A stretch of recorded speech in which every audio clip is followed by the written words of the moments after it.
Swinging a high drive into center field. It's at the wall. It is gone. Costas does it again. It's gone. It's into the bullpen. This game is tied. He swings and rips one to center field. It's high. It's deep. It's back. It's gone. Sale winds. He fires. Swing and a miss. Strike three. It's over. The Red Sox have won the World Championship. Welcome back to Play Tessie. It is episode 232. This is the official Red Sox podcast of WEI. If you want to know when we're recording this, it's literally, 10:45 p.m. on the night of the rainout or like the suspended game or whatever. We had this whole awesome plan for how we were going to do our episodes this week, and the Mother Nature just completely torpedoed it. We were going to do a normal episode, and then we were going to do a Who Says No for like the day before July 4th. But since there's been one game in 3 innings, a game and a quarter. Yeah, since we last talked. So we're switching up the order. We're doing our first Who Says No here. But before we get going, subscribe wherever you get your podcasts, rate 5 stars. You know the drill. Find us on WEI's YouTube channel. Hit the thumbs up. Subscribe. You know the drill. And on the socials at Play Tessie on Twitter, Instagram, and TikTok. So yeah, I mean it's July. I mean we weren't planning on doing the Who Says No for the Wednesday drop, but it is July, so it is definitely appropriate for the Who Says No, first Who Says No of the season, even if it's unplanned. I've got it. So by the way, it's just Gordo and Pat here. Mother Nature, just talking about that. So Sammy was supposed to be here, but he is literally stuck on the tarmac, flying back from California. He just landed, but he's just been sitting on the ground, and it was getting late, so we just rolled. He'll be on the next one. But Pat, are you ready for the first Who Says No of the season? Oh, I'm getting excited, man. Been a while. Yeah. So here, I put together a little intro. Joe, why don't you jump in for the intro? Here we go. You ready? Here's the little intro I drew up for the Who Says No. I'm right now poolside in Miami. Hi, I'm Bo Bichette. This is Who Says No on Play Tessie. Ba-da-boom. Yeah, there we go. Yeah, let's go. There's a video too. Good. There's a video too. And I thought I was the only producer / editor around. That was, dude. I got lucky. I was so today. I forget what. I knew we were doing a Who Says No soon. I was like, oh my god! I just realized we never sent the Bo Bichette thing to Odyssey or even brainstormed with Joe about what to do here. And so I was like, okay, I need to find intense music, royalty free. So I searched royalty free music. That little tune right there was the third thing I clicked on. And I was like, okay, now I need something. And so I went and searched through the old social clips from that episode. And I was like, oh, the poolside thing, of course. Play it again. Right now, play one more time. Miami. Hi, I'm Bo Bichette. This is Who Says No on Play Tessie. Dude, it's so good. The snippet I love of it. Poolside Joe makes it so much better. What I'm gonna do? Do I have? Did I email it to myself? I think I did. Hold on. Let me see if I can get the video. Well, I just want you to know while I'm editing this episode, that's going to be in a loop for me. Oh, in my ear. no. I'm trying to think. How did I get this? Oh no, the audio's on my laptop, so I'm not. We'll tweet it out. I have. The video. I do have a video. The video doesn't necessarily do it justice. It sounds great, but I do have a video. So yeah, first Who Says No of the season. One more time for the boys. I am right now poolside in Miami. Hi, I'm Bo Bichette. This is Who Says No on Play Tessie. So wait. Before we get into the Who Says No, we need, for those who might not know, true, how we got that audio and how this came about. So start at the beginning though. Start at the beginning with the trade. Yeah. So I want to preface, I was not here for this recording. I would have shot it down immediately. Joe did a Who Says No, and he basically proposed every Red Sox player's firstborn child for the rental Bo Bichette. That was essentially the gist of it. And to be fair, that might be doing it lightly. I think it was like Franklin Arias, Password, Willier. I've got the and trade. someone else. We thought it had Yeah. Arias. It didn't have Arias. It was here. I've actually here's the true test. Can I present my? Let's see. Oh, Share screen. Not so easy, huh, Gordo? Bang. Can you see there we that? go. Okay. There we go. Oh, there man, it is. it's worse than I remember. Yeah, so it's Bo Bichette for Wilyer Abreu, Cutter Crawford, Yoelin Cespedes, and Vaughn Grissom, and Bo Bichette's a rental. So that was the trade. Yep. And then And so, okay, to preface, Pat was not on the podcast. Sammy and I were on the podcast. Neither of us said we would do it, but we should have been more firm and harder on you and reworkshopped it in the moment. And we didn't. We were just like, I don't think we would do it. Like, we were too nice. So I then, still stand by Bo Bichette as a target. so I then, still stand by it. so then after this all happens, I see it on Twitter and I'm like, they're fucking with me. There's no way this was a full podcast. So then, understandably, Joe gets some heat, maybe too much, on Twitter. There was a lot of heat. And then Joe, during this, is down in Miami. And he just I'm poolside in Miami. Yeah, he's like, you motherfucker. He's like, I'm poolside. I don't give a fuck about you people on Twitter. I'm poolside in Miami. Hence and the someone name. called him Poolside Joe. Yes. So Poolside Joe stuck months later. Like, I think that trade was like December. Back in like April, the Blue Jays are in town. And Rob was like, oh, I have an interview with Bo Bichette in a little bit. And I turned to Sammy and Gordo.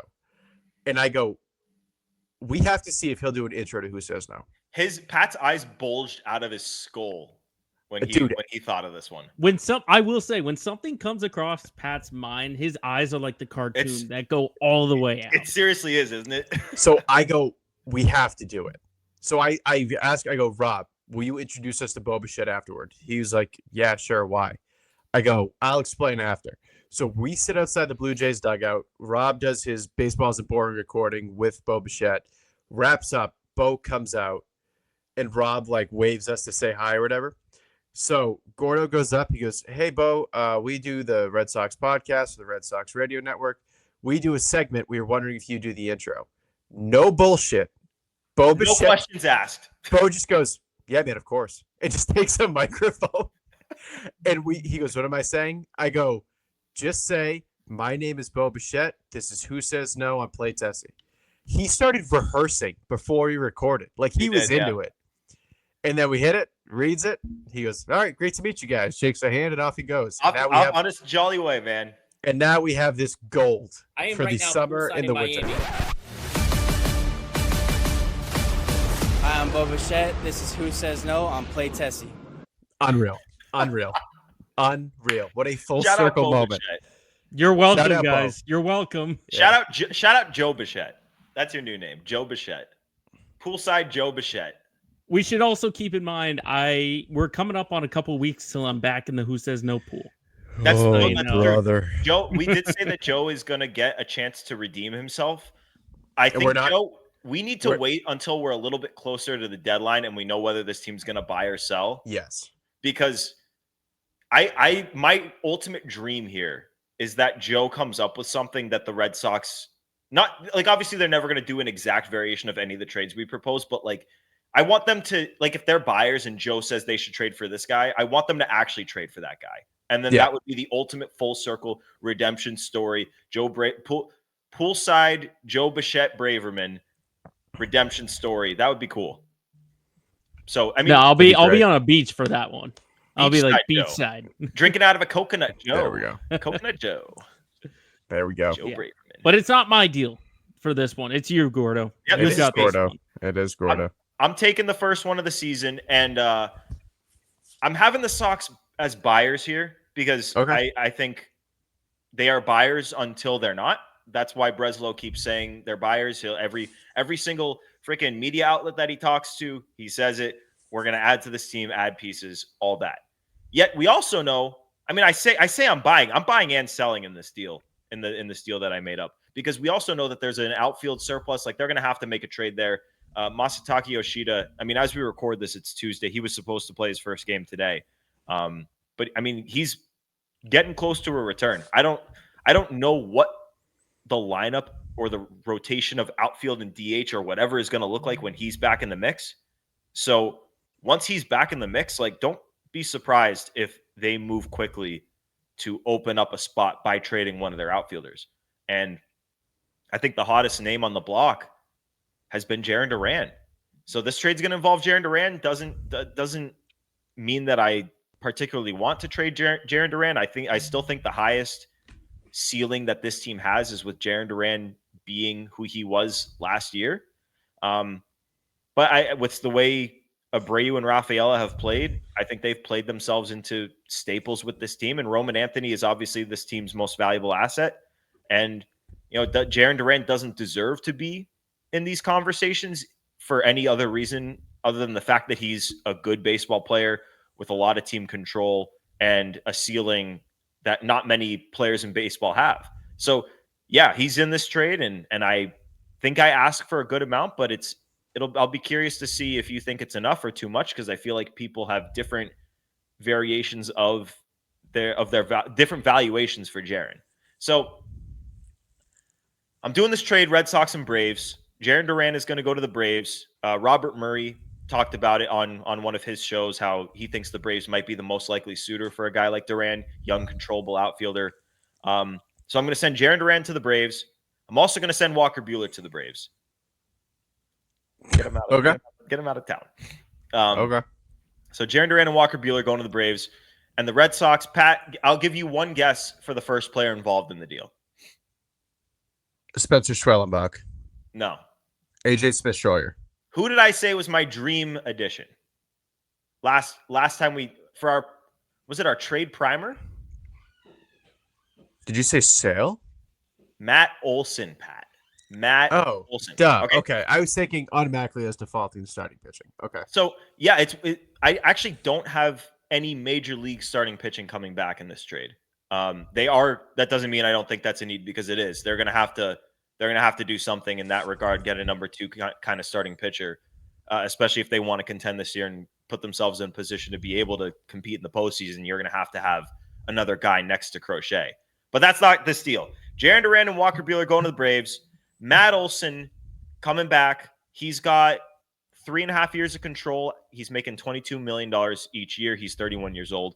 Second piece coming back in the deal, Dylan Lee, the lefty reliever. He's got a 1.67 ERA this year. He's 31 years old, but he has 3.5 years of team control under like his rookie deal. So he's like a late blooming reliever. Like, we see those all the time. And the third piece, Cam Caminiti. He was the 24th overall pick in the draft last year. MLB Pipeline has them as their number 65 overall prospect, but he's got an ERA approaching 5 in his debut season this year, and Baseball America had him drop out of the top 100. So it's not like he's some stud prospect here. So yeah, the full deal here, Duran and Buehler for Matt Olson, Dylan Lee, Cam Caminiti. In this deal, I have Buehler as a negative asset. The Braves don't have a lot of starting pitching. They do. It's just that it's all hurt. So Buehler as a short-term thing, potentially if you make the deal early to flip him, because let's be real, they just fell below the Marlins. So if they're being honest with themselves, they should sell. I'll give you my. If you're the Red Sox, why do you do it? You have the excess outfielder. You get the middle of the order bat that you desperately need. Matt Olson, he's got an 839 OPS this year, but a 930 OPS in June.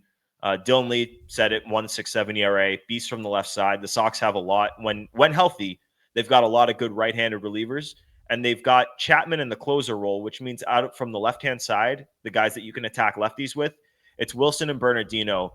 And Wilson's been good, but has shown, a few signs of wear, but they've been taking it easy on him, so we'll see how he looks. Bernardino had a great year, but, of late, the wear has shown. I think it could be good for the Red Sox to have another lefty reliever that you trust. And then Caminiti, his greatest asset is his fastball. The Red Sox have targeted guys like that. That's why they targeted Kyle Harrison. That's why they targeted Crochet. Like, they want guys with big fastballs, and if Caminiti's going to be good, it's going to be because of that. Why do the Braves do it? They could use the young outfielder, Jarren Duran, one of probably the best asset that's available for trade this year at the deadline. I think it's debatable.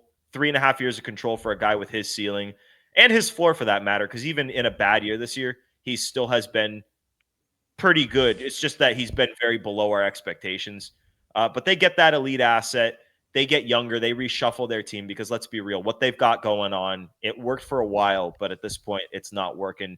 And with Matt Olson, maybe good to get off the bus now when he's 31 because you wait a year or two, like you're stuck there. Like when the Red Sox get a guy like that, you're getting that guy for the next 2.5 years, and then you're gonna figure out the last year or two. Because with big first basemen, they tend to go off or they tend to fall a little bit in their mid 30s. But the Braves could get off there. And then my thought process here is if Buehler's a sticking point, if I'm the Red Sox, I'd be willing to remove him from the trade and just go as is. But the value-wise, if you go by the baseball trade values, dead even. The Buehler thing was I added him in to kind of even the scales here. But I'm curious, Pat, if you had to say which side – well, fuck it. It's called Who Says No. Who says no? Tell me. Don't say both teams say yes. If someone is saying no to this trade, who is saying no? It's the Braves. The Braves say no. Yes.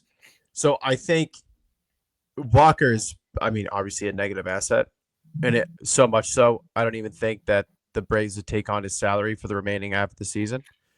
Once he's added in, you immediately lose some of the return. Like, I don't even think they would do Jarren and Walker Buehler for Matt Olson straight up. Really? Oh, wow. Yeah. That being said, I think if you do Jarren straight up, just Jarren, Olson in one of the two, I think is a great package. I think that is something that lines up because the Braves get off the books. They get a dynamic outfielder to pair with Acuna. Dylan Lee, like whatever. Like, yeah, he's a valuable reliever, but at the same time, Atlanta's had no issues developing relievers or getting relievers. They had Aaron Bummer for nothing. So he's replaceable if they wanted to go Dylan Lee. I think something like that, like the 1-for-2 lines up if the Sox take on the whole contract, which, obviously they would. And they can afford to. I wonder why. Yeah, exactly. But I think Walker is such a negative asset that it really dilutes the package. And you know how I stand on Jarren. Jarren's a great player. He's cheap. He's controllable for 3.5 years. I get all of it. I'm not as high as on him, and I don't think he has don't get me wrong. Top 3 asset at the deadline. That is, I don't really think you can argue that. It's because of the control. That's where it starts. It's the control and it's the ceiling. Like those are the two things. He had a good 2023, phenomenal 24, and so far I would say like above average to just below good 2025 season. And I think there's a gamble with that with a guy who lacks a resume. Okay, Pat, what do you think, out of curiosity, what do you think Jarren Duran's OPS was in 2023? Off the top of your head, not looking. Ooh. Just based off of pure memory of how you think he did that season. 823. Wow, you were freaking nails. 828. You did okay. Very good, Pat. And it was at 834 last year, but obviously, he played 102 games in 23. He played 160 in 24. And it's not just about the games played. His WAR was basically 4 times higher, playing like a third, 30 or so % more games. It was the power that really was the difference. 8 home runs in 2023, 21 homers in 2024. He's got 6 homers in 85 games in 25. So he's basically on pace to do power-wise what he did in 23. So I think it's fair to say that I think what you can count on from Duran is 250 to 270. What you can hope for Duran is 280 to 300. Like if he's in the 280 to 300, I don't think the power is where, like, I think he can be the hitter he was in 23, if not better. The power, like 24's power, like it literally came in like a 20 or 25 game stretch. Yeah.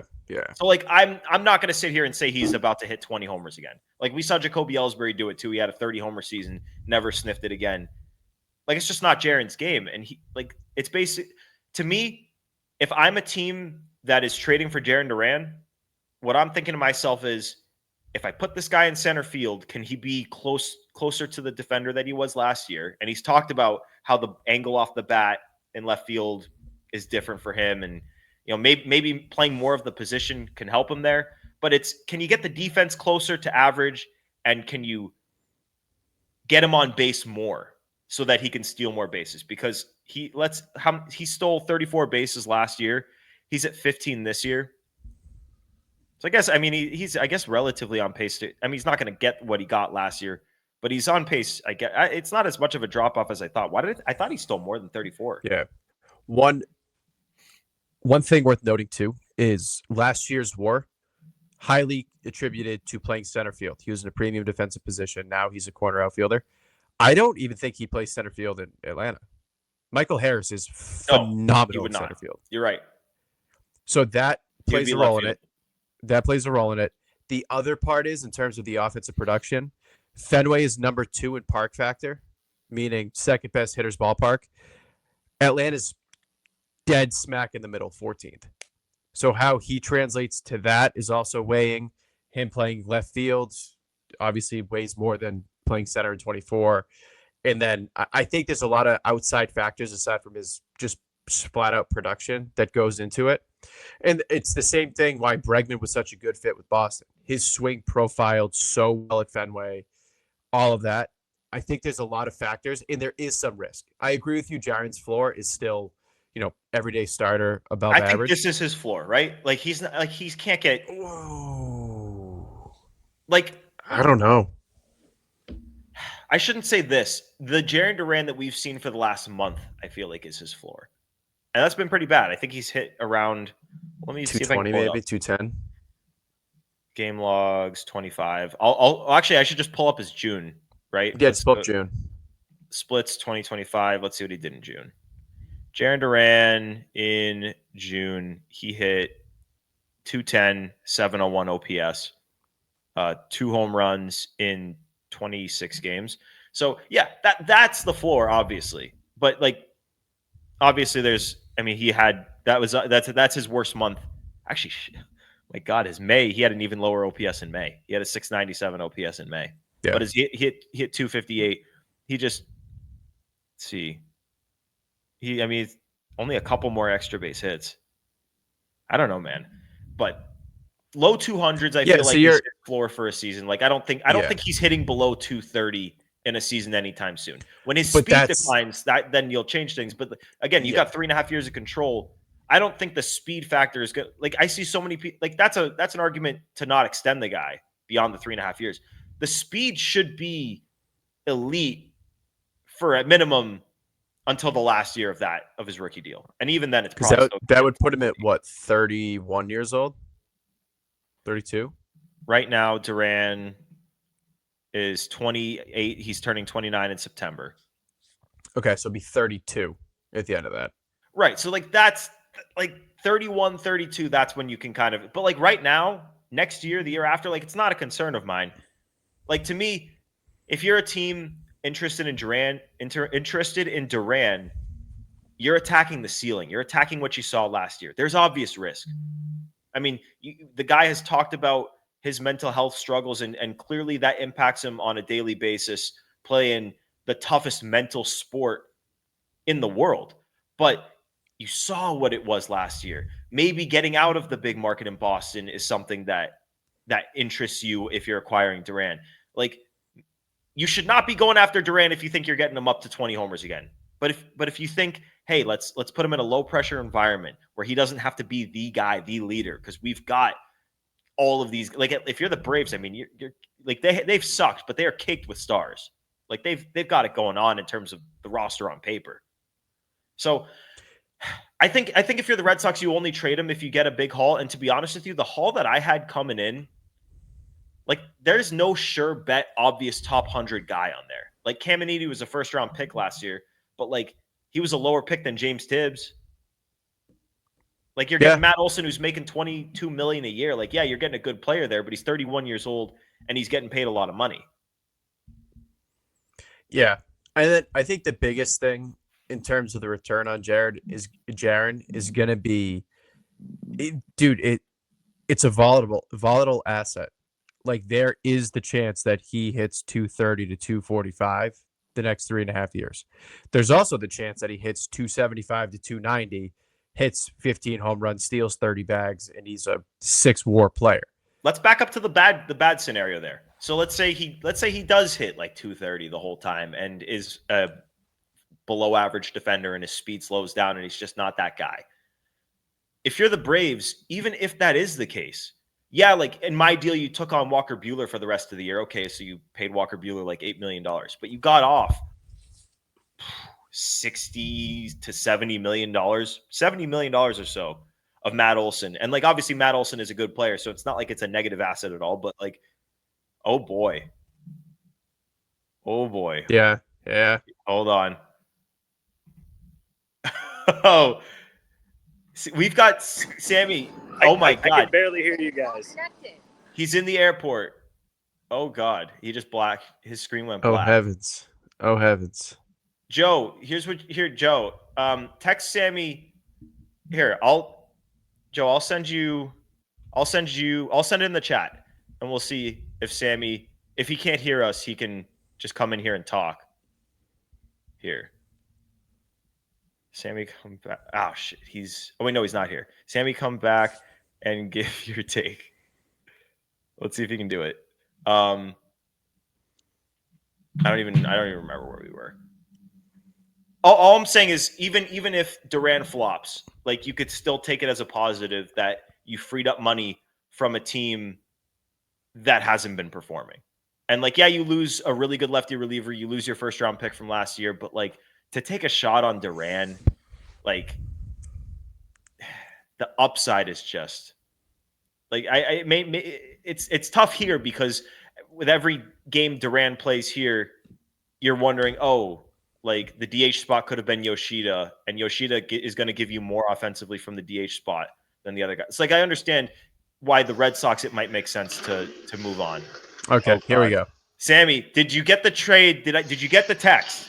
Yeah, can you hear me first of all? We can hear you. Yep. Okay, I haven't read it yet. Do you want to just give it to me verbally? Okay, you can hear me? Yeah, I can hear you. All right, you ready for this? Yep. So it's Red Sox and Braves. Braves receive Jarren Duran, and they take on the remainder of the season of Buehler. And then the Red Sox get Matt Olson, Dylan Lee, the lefty reliever, 1.67 ERA, 3.5 years of control with him as well. And then Cam Caminiti, their first-round pick, who hasn't had that great of a start this year, not on BA's top 100 list. He's on MLB's top 100 list at 65, but based off of his start to the season, his first half, he may fall off that. Okay, if I'm the Red Sox, I'd do that for sure. I don't know if Atlanta would part with Caminiti as well in that trade. But, I mean, big picture, I don't hate it. It's basically, what is it? You said Duran and the remainder of Buehler, which is just cash, pretty much, for Olson, which is a lot of money. The only thing that concerns me is Olson's money. It's not that crazy, but it's still a good amount. Will that stop the Red Sox from spending on more big contracts in the future? I don't know, but I gentle lean towards yes from the Red Sox. I think if anyone says no, it would probably be Atlanta. I have a question for you, Sammy. And Pat answer this too. If Buehler is removed from the deal and it's Duran for the 3, what is your response on the Braves side? Because Sammy, you just said if you remove Caminiti, then you're good on the Braves side. Pat, if they remove Caminiti, are you good on the Braves side? Like, if you're the Braves, would you say yes to that if you remove the prospect? I think so, yeah. Okay. If you go to the other side, Caminiti's in the deal. If you remove Buehler, so it's just Duran, 1 for 3. Do the Braves do that? You guys both lean towards the Braves say no to the initial deal. I don't think Buehler is super relevant overall in that deal. Just because it's half a season, it's basically just money. You play him if you want.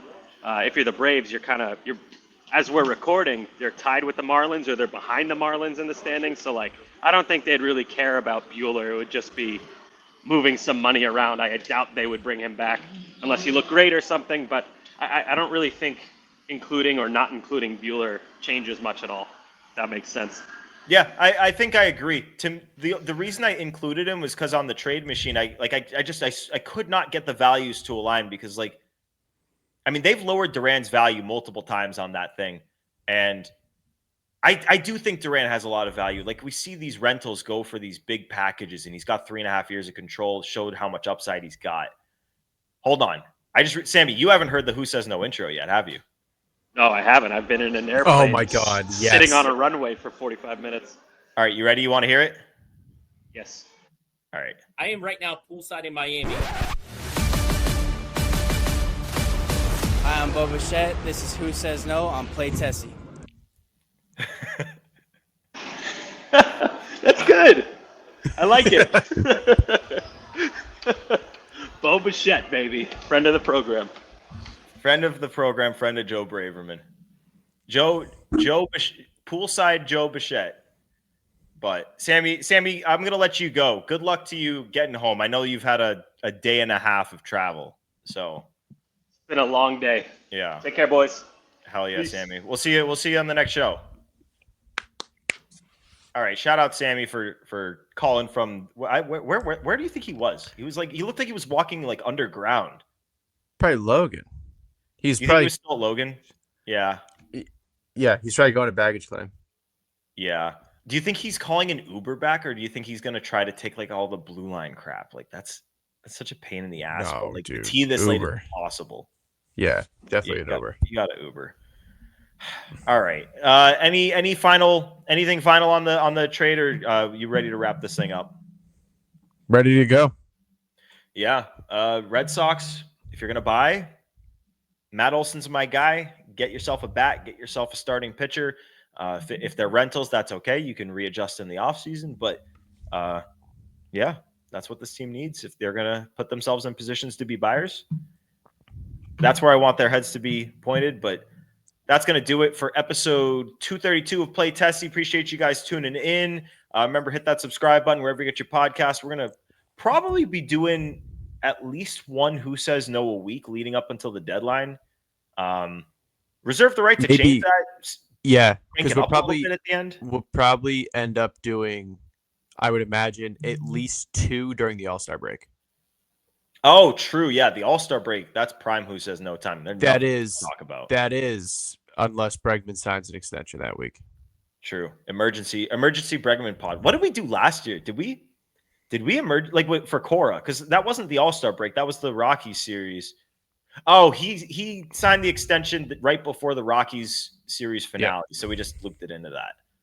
So I don't know. Hopefully Alex Bregman signs an extension at some point. That'd be great. Do you think you said you think he does over the All-Star break, right? Yeah. I hope you're right. I feel like this thing's going to get to the offseason. I hope it doesn't. But subscribe wherever you get your podcast. Rate 5 stars. Find us on WEI's YouTube page. Subscribe there as well. Hit the thumbs up on all of our videos, which can be found in the Play Tessie playlist. Find us on the socials at Play Tessie on Twitter, Instagram, and TikTok. For Pat, for Sammy making a cameo appearance, shout out to him. He's had a hell of a travel day. The weather is just awful, and it fucked up the podcast. It fucked up everyone's travel. It's fucked up everything.